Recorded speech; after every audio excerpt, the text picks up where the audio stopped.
Hi, Nikki here, Director of Dance Like a Mother and Sling a Baby Consultant. So, unfortunately, as we can't be with you in class at the moment and be hands-on with fitting carriers, normally we would fit either our carrier for you or we would help you with yours to make sure you're safe and comfy and baby's safe and comfy. We were unable to do that, so we've done these video tutorials to help you fit your carriers before class, and we will check them visually as best we can as well and make sure you're safe and comfy. So I'm going to show you how to fit a carrier which is a rucksack style. So above you will see some of the brands that are most common with rucksack style, and they're the ones that kind of go over your shoulders rather than crossing at the back. So that's what I'm going to show you today. So first of all, I'm going to pick my baby up, and what I would say is really try and practice fitting your carrier at a time when you and baby are the most calm. So I'm aware at the moment probably people are feeling a little bit anxious. We have shared some little videos, some things on there with our lovely Paul doing a meditation. Feel free to listen to those whenever you can there on us. And yeah, so really it's mainly about making sure baby's fed, they're not too tired, they're in a good mood and you're nice and calm. And the calmer you are when fitting your carrier, the calmer baby will be and the easier it will be. It's something that we get told a lot is baby doesn't like the carrier, and often it just can be that mum was probably rushing, or you know, as we've all been there, we didn't know how to fit the carrier, we didn't know the instructions, it didn't make sense. So that's what we're here to help you with now. So I'm just going to hold on to baby first of all, just to get a good idea of where the carrier needs to sit. One of the things we find most with these ruck style carriers, especially the ones with a firmer waistband, is that people wear them too low. There's an assumption that they need to be on your hips, but actually I would have to have quite a long big baby for that. The reason is so I'll just turn baby's head. We want baby's head to be on the hard part of your chest, so up here. So if they're low, we call the boobies the danger zone.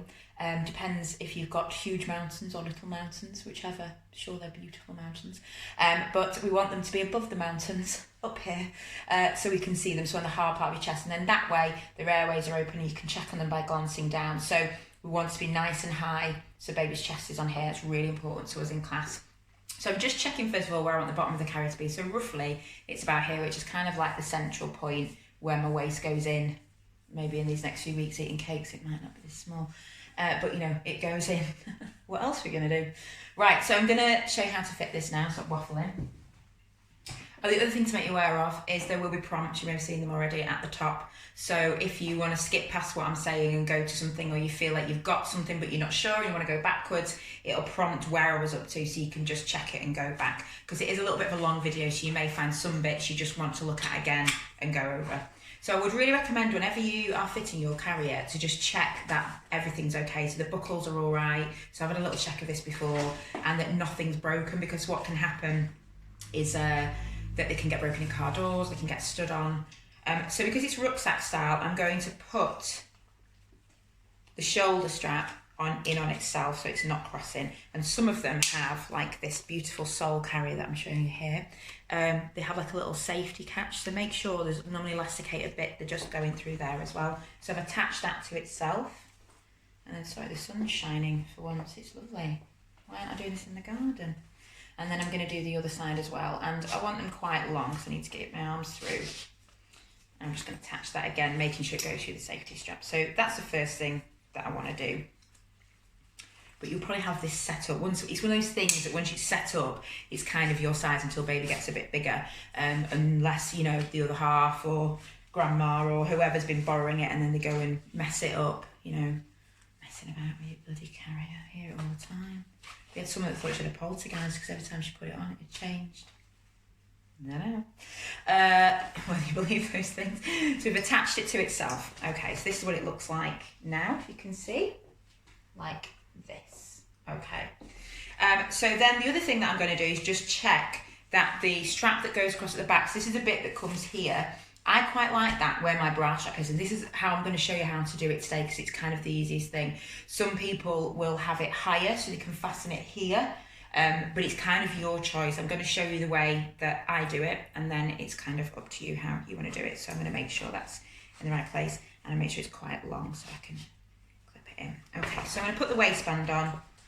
Also, a lot of these carriers will have a part where you can bring it in. So the sole's got Velcro to make it narrow or wider. Some of them will just cinch in. So make sure this has got to go to the pit of your baby's knee. So we're not on the hips and the groin, we're going nice and wide so the knees are higher than the bottom. So I'm just going to guess, see how good I am at this, looking at this baby. So I'm going to guess that we're going to go about there. Getting it about where we need. Oh, it's very sticky this, it's quite new. There we go, about there. And then I'm going to put this on like a belt, like this. And I'm going to clip that in, and I'm remembering to go through that elasticated bit, look there, and clipping that in, she says. If we do it in a mirror, isn't it? You can do it at the front and bring it round if you want. Clip that in and then tighten it. So what we find a lot of the time is people have this on a slight angle. So if you have this not tight enough and not straight enough, the weight of baby comes forward and you sort of slump in it. So you want it, and also you could probably end up getting backache and shoulder pain as well. So we want this to be nice and straight here and high enough that when baby sits in here, the head of their head's going to be on your chest. So I've got it there, and I've got it nice and central as well. So it's not wonky, it's not to the side, like this. And then what I'm going to do now is I'm going to clip in that back strap. So this is a kind of a way to do it, but I'm making it quite big because that's going to go over my head. So can you see what I've done there? So that's the strap that goes at the back. Okay, so I'm going to position baby. So I've got it on my waist, I'm going to position baby. So I'm going to pick baby up. It's a bit like putting your baby on your hip. So if you were to put them on your hip, you naturally lift the knees higher than the bum, so they sit on their bottom, and it's exactly the same going into a carrier. And taking time at this point to do the positioning is really important. So knees higher than bum, back nice and straight, try and tuck the hands in. They're probably going to move them, they're probably going to mess about, but it's fine, this is not a real baby. Hands in, you can see the head and the back's nice and straight. And sometimes with these carriers you can kind of just sort of sit them towards the top of it and they'll naturally just perch, as you can see. Knees higher, back straight, like that. Okay, so taking your time at this point to do it. If baby does have a little fuss, you can just rock from side to side. A lot of people do this bouncing motion that we've all done with our babies, but just think, would you like bouncing or swaying? I'd like swaying, you choose. But it's nice sometimes to sway side to side, so if they're fussing, just take the time, don't rush anything, and take your time to get them in the carrier as well. So you're going to put your hands underneath and run the carrier up the back of baby's back. Like this, as you can see. I'm just going to lift it. I know you won't do this the real way, I'm just showing you here. There. And I'm just going to check that it's knee to knee. Let's see how good I was from before. This is a test, isn't it?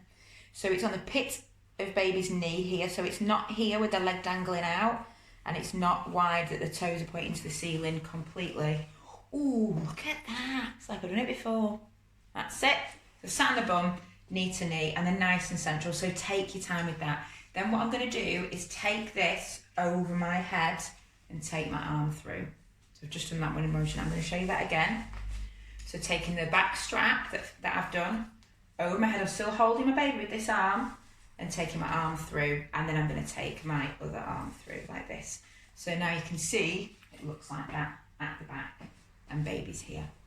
Okay, we're going to tighten the carrier. So carriers like these tend to have pulleys one way or the other, or both. So feel what works right for you. The sole actually has it both ways, which is quite handy, but I'm going to go backwards just to show you because this is most common. I'm going to grab it near the buckle and just gently pull back. It can be a bit stiff if you don't use it very often or it's new, but you're going to just pull back on that in the direction that it's going. So don't pull down, don't pull up, pull it in the direction it's going, like that. I'm going to pull it the other way as well, just because it's a bit easier so you can see the other way too. So if you see there, I'm going to pull it that way as well. Oh, this is going to be snug for us, isn't it? This is nice. So now I've got baby in, baby's quite snug, I just need to tighten that. So because I did it low where my bra strap is, I can just reach behind me. I've got quite bendy arms, but you can reach and just pull it in. Now I've tightened it there. And it's gonna, so that really is just mainly to stop it from going off your shoulders. So if you want it a bit higher, you can, you'll find a position that's right for you. But if that's nice and long, you can just tighten it. Okay, so now I'm just gonna do a couple of safety checks. The first one, oh sorry, this plastic baby's jamming me in the boobs. Okay, better. First check is, can baby breathe? Really important. So the carrier needs to be on the nape of baby's neck, not over baby's head. If you can't see baby's head and they're slumped in, then you've got a bit of a problem there. You've got a bit of a safety issue. So yes, baby's breathing. I can look down. Look, you see his little face, little plastic face. Look down, and he's supported on the nape of his neck here. So you might need to sort of pull the carrier up so it's around the baby's neck, but just make sure it is here on the nape of baby's neck, like that. So baby can breathe. And the second thing is, am I hands-free? So I can move my hands around. The carrier's not 100% fitting properly, but it's good, it's nearly there, so I'm hands-free. So then I'm going to check for safety. So I'm just going to roll this out of the way. In fact, I'm just going to take that off for a second because it's going to be easier for me to show you. A lot of them have these hoods on them. I'll explain about that in a second. So you can see now, look, can you see it's on the nape of baby's neck, but I can still see by looking down, look, that it's okay, so it's supported. So I'm going to first of all check position of baby. So is it knee to knee? Oh, she's good. It is. What happens, really common, we've all done this, baby can end up wonky. So if you see one leg's dangling out and the other one's sticking up in the air, so just grab their thighs, lift their bottom and just move them over so they're nice and central. So the carrier is knee to knee here. You might find, especially if you're used to forward facing, you've got it narrow, you want to take it wider, like that. Okay, fab. Okay, so knee to knee. Then we do a pelvic tilt. So what babies can do often is stick their bottom out and then their toes go like that and their back curves. So the back's not straight, they're not supported under their bottom. So we want to make sure the back's nice and straight and the weight is evenly distributed. So how we do that, we do what we call a pelvic tilt, pelvic tuck. So you're going to take your hand, put it on baby's thigh inside the carrier, and you're going to tilt baby's pelvis under. So it's like you're tipping 2 glasses of water away. It's that motion. And you'll see as I did that, baby's toes went up to the ceiling, which means baby's actually sat, he's on his bottom there, and his back's lovely and straight. If you've got a smaller baby, they will curve the back even more, but don't worry about it. But still go for knee to knee, do that pelvic tilt, and just get them nice and supported, so as long as it's snug. So knee to knee, pelvic tilt, is back straight and supported, yeah, it feels nice and snug, baby's nice and close towards me. I'm just going to make it a touch tighter if I can. This is a very tiny baby in here. There we go. But nice and close. So it should be tight enough that when I cuddle baby, baby doesn't move. Baby's nice and close against my body. If you're leaning forward and baby's pulling away from you, your carrier is way too loose. But I need to be able to fit a hand between me and baby as well. But it should just be nice and close to you. And then the last bit is just checking again that neck support, that baby's neck's supported. And if they fall asleep, they have got neck support. You may find with certain carriers that if they fall asleep and you're dancing, you may need to just not do the arms and kind of hold onto the neck. We're not jumping around, we're not doing anything majorly energetic. It's just there as an extra support. And that's how to fit a rucksack style carrier. Ta-da! Lovely. Okay. Now we're going to take the carrier off. So how we're going to do that is I'm going to go behind and unclip, but because we're doing it quite low, I can reach it like this. I'm going to take one arm through, so I'm holding baby the whole time and keeping the waistband on right till the very end. And I'm just going to take baby from underneath and then unclip here. And that is how you fit a buckle carrier. So we will see you very soon